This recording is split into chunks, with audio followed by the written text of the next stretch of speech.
ஆதியாகமம் 28ஆம் அதிகாரம் 15ஆம் வசனத்தில் தேவனாகிய கர்த்தர், நான் உன்னோடே இருந்து நீ போகிற இடத்திலெல்லாம் உன்னை காத்து இந்த தேசத்துக்கு உன்னை திரும்பி வர பண்ணுவேன். நான் உனக்கு சொன்னதை செய்யும் அளவு உன்னை கைவிடுவதில்லை என்றார்.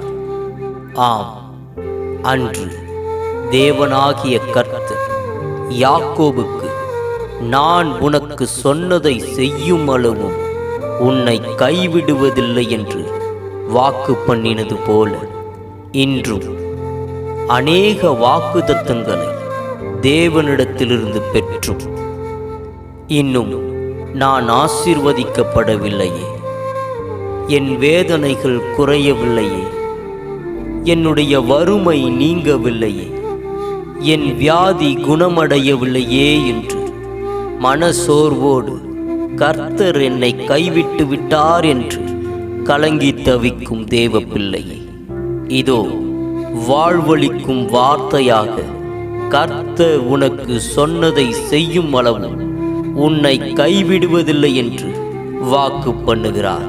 விசுவாசமாயிருங்கள், தேவன் உங்களை கைவிட மாட்டார்.